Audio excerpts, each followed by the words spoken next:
Kryshna, we're talking about 4 villages, 5 kilometers. That's what the Ukrainians have taken so far. So this is not shock and awe, this is not blitzkrieg.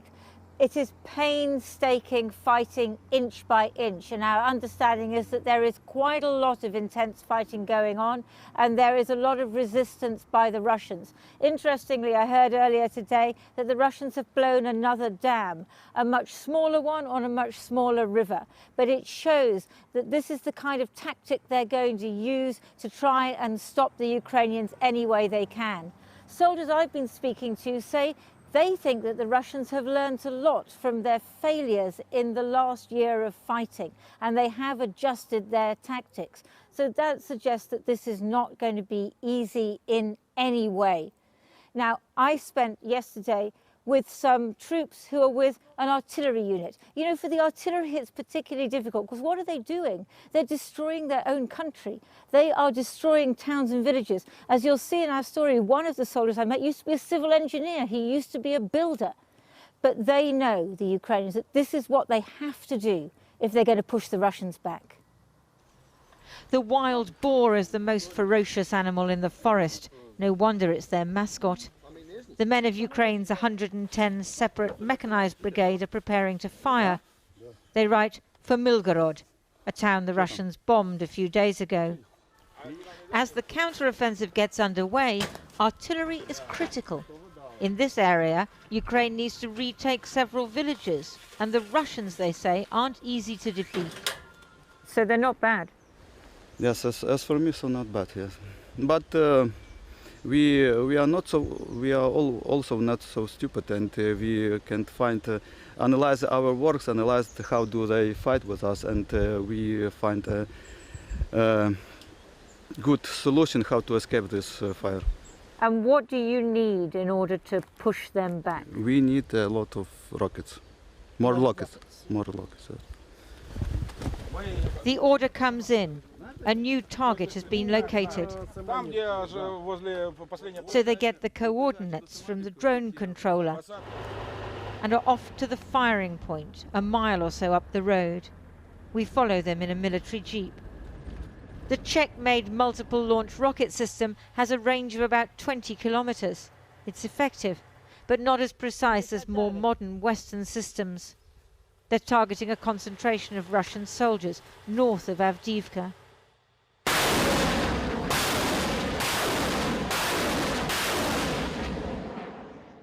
The Russians may return fire within 2 to 5 minutes, hence the scramble now to leave. The Ukrainians are going to expend a lot of artillery, rockets and shells in the early stages of this counter-offensive. They have to weaken the Russian defences before they can advance in their new Western tanks. Drone footage released by the Ukrainian military in the last few days shows Ukrainian forces in armoured vehicles firing at close range at Russian targets in the same area near Avdiivka. To the south, Ukrainian forces announced they had recaptured a string of villages after fierce artillery duels. In the coming weeks, advance or retreat will sometimes be measured only in meters. The ruins of tiny villages claimed as major gains. Both sides know that the story they tell of the counter-offensive will have nearly as much import as the amount of territory gained or lost. The soldiers of the 110th Mechanized Brigade are heading back to base and waiting to hear if they hit their target. Чим більше буде сучасної західної техніки, тим більше ми будемо наносити ураження ворогу і тим більше ми його знищимо. Тим більше вони підуть, чим швидше вони підуть з нашої землі. І тим менше нашій піхоті прийдеться поливати нашу землю кров'ю, вибиваючи ворога. Сучасні іноземні системи, артилерійські системи дуже важливі для нашої армії. Sometimes in the long hours of waiting to fire or be fired upon, you can't help but think about things. Before work, I was a civil structural engineer, and my existing works and past work was very different because before work I create buildings. Now I now you destroy them. Destroy them, yes. The counter-offensive is aimed at retaking all of Ukraine to rebuild it. But the soldiers know there'll be a lot more destruction and lives lost before that.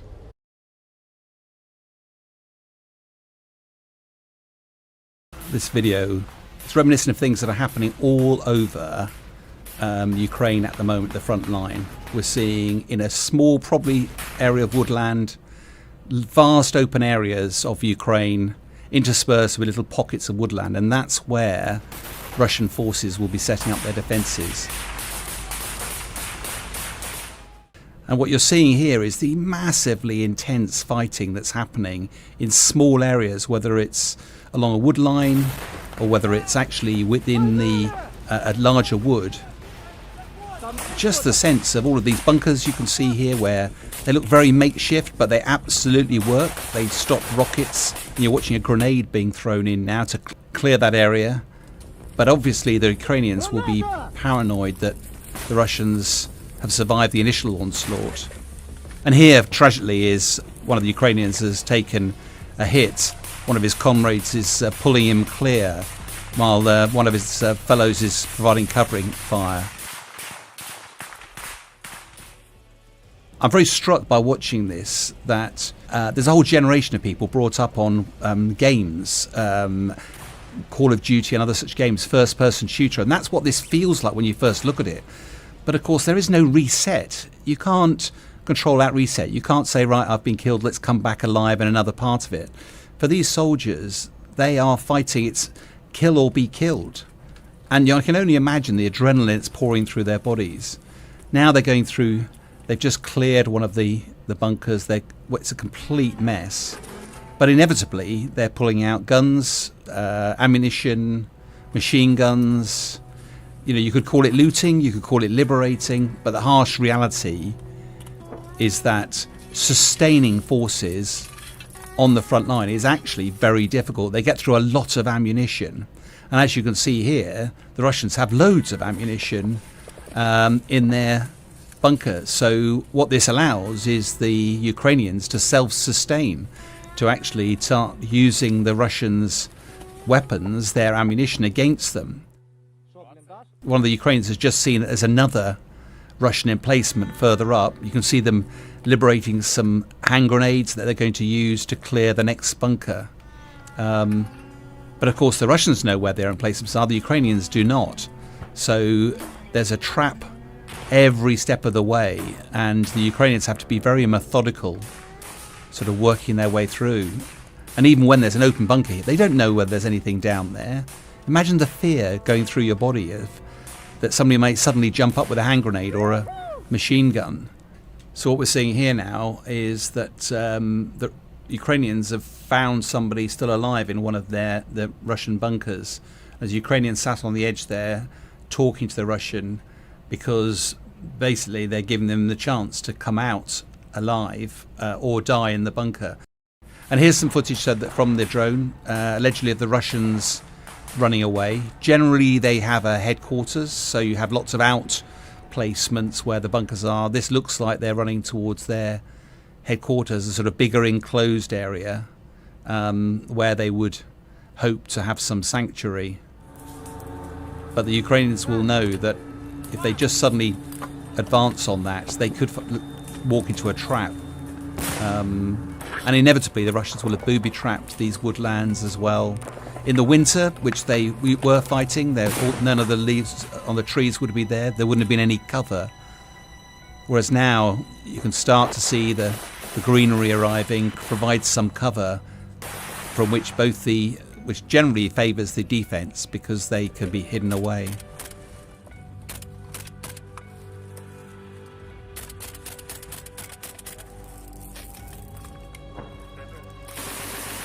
And of course, that's the infantry. Now they've called upon tank support because now they think they've got them pinned down, the Russians pinned down in their headquarters. So now the best way to flush them out of that is to bring in the heavy armour. So they will be pointing out to the commander of the tank where to go, what the threat is. And there's not a lot that the Russians can do at this stage. And what appears to be happening now is the tank just drives into the woodland and drives over the top of this Russian emplacement. And you can only imagine that there's nothing the Russians can do here. They won't have effective anti-tank weapons. They'll have just been laden with smaller caliber munitions, and the tank's just going to roll backwards and forwards now, flushing out the remaining Russian soldiers. But this is really good example of coordinated attack between the tanks and the infantry in a really confined area. And I reiterate, this is happening all over Ukraine at the moment, which is why the casualties are so high. And as you can see at the bottom of the screen there, the Ukrainian soldiers just moving in really cautiously, just to take over once the tank has finished doing its damage to that headquarters area. It's quite sobering. I say, this is not a game. This is violence, death and destruction being wreaked all along the front line of Ukraine on a daily basis. This is just amazing footage. It's just so reminiscent of the First World War trench warfare. It's not the sort of fighting that we'd expect in the 21st century at all. And what Russia's done here is trying to drag Ukraine into a frenzied war of attrition.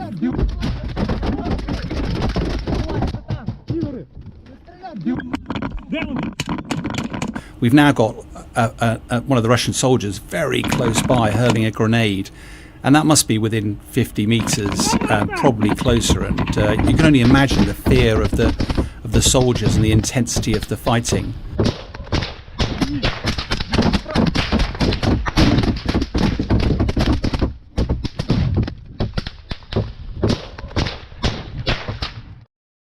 One of the reasons that the West is helping Ukraine with weapons, high-tech precision weapons, is because at the end of the First World War, the Allies just never wanted to have faced this sort of warfare again, and therefore, rather than just have soldiers hurling themselves into bullets and dying, causing massive casualties, if you can use technology on the battlefield, so you're hitting the bridges, the ammunition dumps, the tanks at distance, then actually you reduce the enemy's will to fight, rather than actually having to kill them on the battlefield.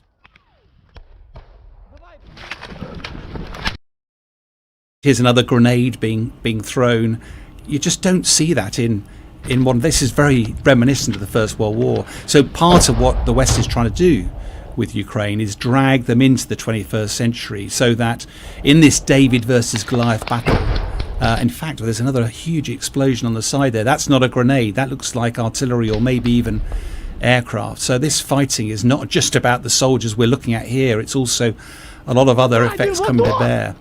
But the whole point of this is that if you can use technology, then you avoid this sort of highly attritional war. And what the West is trying to do is that Ukraine is a much smaller force than Russia has available. And therefore, if it gets dragged into this attritional warfare, the bigger force will win. The Goliath will prevail over the David. Russia will prevail over Ukraine. This footage just amazing. You can almost taste the cordite. It's just, it must be horrendous for the young men and women on the battlefield there. And this is just brings into harsh reality just the horrors of war in the 20th century and now, amazingly, in the 21st century.